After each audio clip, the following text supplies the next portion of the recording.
भारत माता की, भारत माता की, भारत माता की।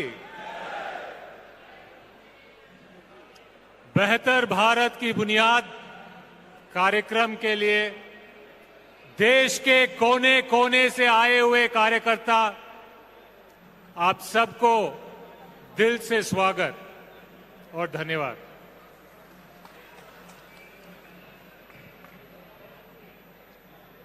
आप देश के कोने कोने से आए और आपके साथी, आपके अध्यक्ष के नेतृत्व में दिन रात एक कर कर आपके लिए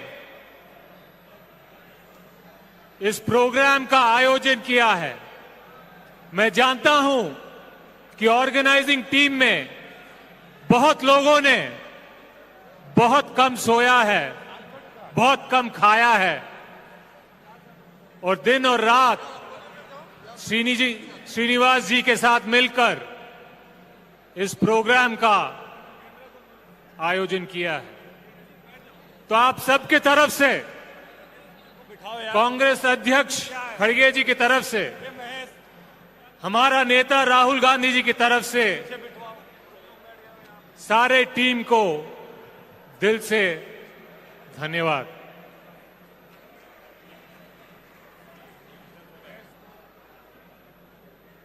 बेहतर भारत की बुनियाद सिर्फ हमारे लिए एक कार्यक्रम नहीं है, एक प्रोग्राम नहीं है। ये भारत के भविष्य की लड़ाई है, उसका शंखनाद है। इस देश में जितने भी लोग रहते हैं, सबके हकों के लिए और सबके हिस्सेदारी के लिए लड़ाई है।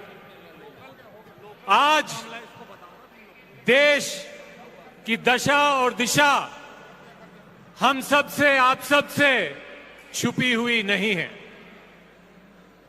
तो आने वाले दिनों में हम सबको, भारतीय युवा कांग्रेस को, भारतीय जनता पार्टी ने जो आज देश में हालात पैदा कर दिए हैं, उसके खिलाफ संघर्ष करना है और लड़ाई करना है। और इसके लिए हमें देश में बदलाव लाना है, भारत में बदलाव लाना है, एक बेहतर भारत बनाना है, एक मजबूत भारत बनाना है। किसी भी देश को मजबूत बनाने के लिए उसकी नींव मजबूत होनी चाहिए, उसका बुनियाद मजबूत होना चाहिए। और इस देश की बुनियाद, जिसके लिए कांग्रेस पार्टी और देश के करोड़ों जनता हमेशा से कुर्बानी देते आए हैं, लड़ते आए हैं, वो बुनियाद है कि सबको देश के वर्तमान के हक होने चाहिए, बराबरी का हक होना चाहिए और देश के भविष्य में बराबरी का हिस्सेदारी मिलनी चाहिए। आज देश के महिला की हालत क्या है, ये हम रोज रोज टीवी पे देख रहे हैं। आज भारत की बेटी को अपने शरीर पर खुद का हक महसूस नहीं हो रहा है। दिन प्रतिदिन ये हक छीना जा रहा है। कौन छीन रहा है? दिल्ली में बैठे बृजभूषण छीन रहा है, मणिपुर में बीरेंद्र सिंह छीन रहा है, यूपी में कभी सेंगर तो कभी साक्षी महाराज छीन रहे हैं। और जब देश की महिला को अपने शरीर पर अपना हक महसूस नहीं होता, तो ये अच्छे दिन कभी हो नहीं सकते। बृजभूषण, बीरेंद्र सिंह, कुलदीप सेंगार, साक्षी महाराज, ये कौन लोग हैं? कौन लोग हैं जो देश की बेटियों का हक छीन रहे हैं? ये बलात्कारी जनता पार्टी के नेता हैं। इनको ताकत कहां से मिलती है? इनको ताकत उनके मुखिया से मिलती है। तो देश की मुखिया से हम सवाल करना चाहते हैं कि भारत की बेटियों को उनके शरीर पर उनका हक कब मिलेगा? और अगर आपके पार्टी के नेता या कोई भी इंसान उनका यह हक छीनता है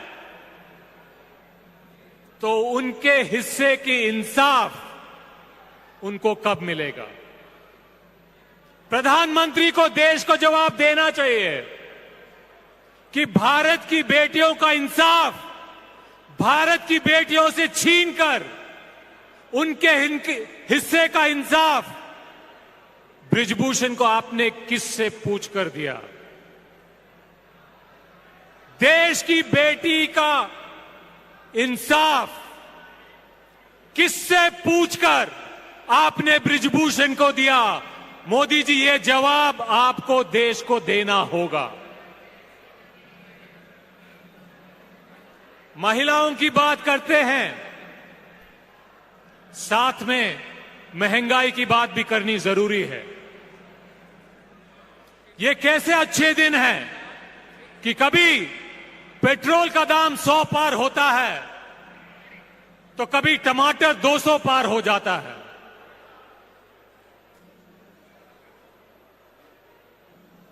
विश्वगुरु कहने को विश्वगुरु से हमारे कुछ सवाल है। टमाटर देश का किसान उगाता है, टमाटर देश का किसान उगाता है और उस किसान को कभी कभी टमाटर के लिए 2 रुपये किलो का भाव भी नहीं मिलता। मजबूरी में टमाटर को सड़क पर बिखेरना पड़ता है। वो किसान जिसने दिन रात एक कर खून पसीना एक कर खुद का परिवार का पेट काट कर टमाटर उगाया, आपके अच्छे दिनों में उसको टमाटर के 2 रुपये किलो की भाव भी नहीं मिलती। दूसरी तरफ गृहिणी, गरीब, आम जनता को टमाटर 200 रुपया किलो भाव मिलते हैं। किसान को कभी कभी 2 रुपया भी नहीं मिलता।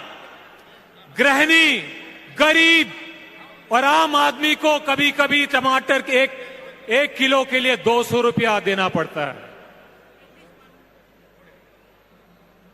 तो मोदी जी, आप अपनी मन की बात हमेशा करते हैं, 9 साल से करते आए हैं।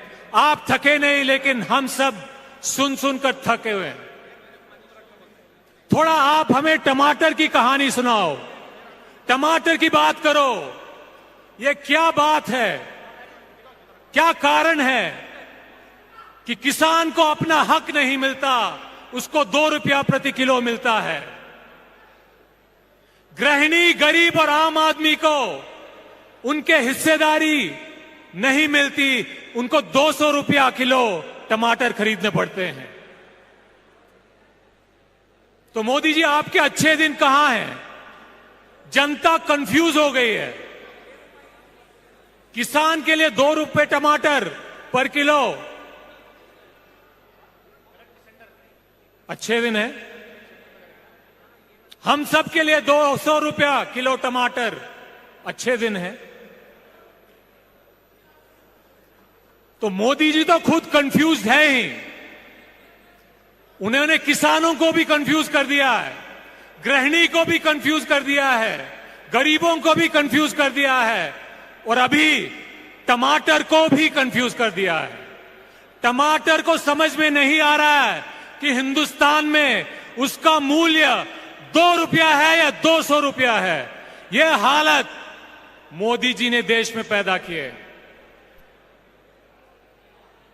किसानों को हक मिलना चाहिए। अगर टमाटर 200 रुपए किलो बिक रहा है तो किसानों को उनका हिस्सा मिलना चाहिए। गरीबों को टमाटर सही दाम पे खरीदने का हक मिलना चाहिए। वो होते हैं अच्छे दिन। महिला का हक और हिस्सा छीना गया है।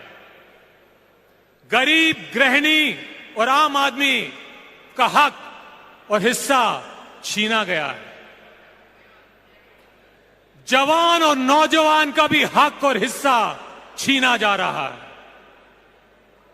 देश के जवान सरहद पर लड़कर बलिदान देते हैं।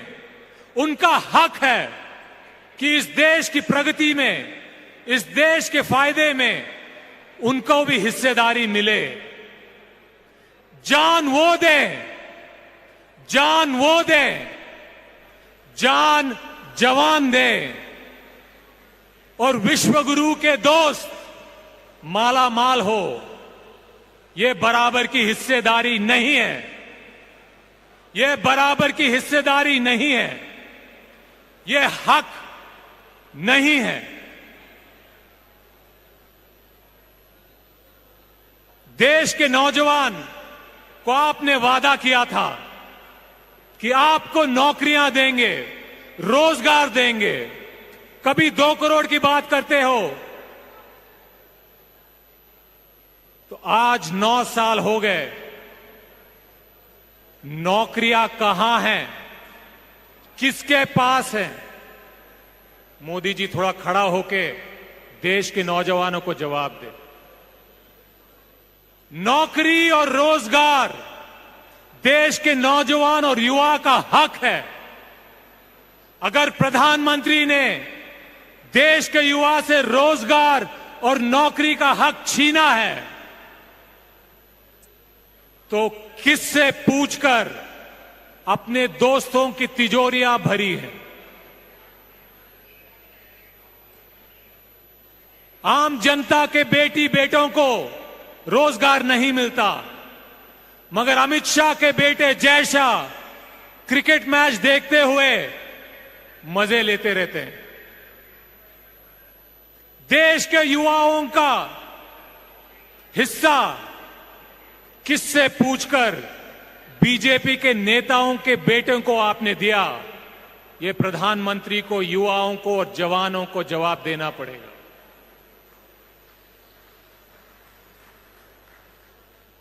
महिलाओं को अपने शरीर पर खुद का हक कब मिलेगा? उनको उनके हिस्से का इंसाफ कब मिलेगा? विश्व गुरु जी को यह जवाब देना पड़ेगा। किसान को सही दाम कब मिलेगा? उसका हक है। वो इस देश को बनाता है, खिलाता है, जिंदा रखता है, तो उसको इस देश में हक और हिस्सा कब मिलेगा?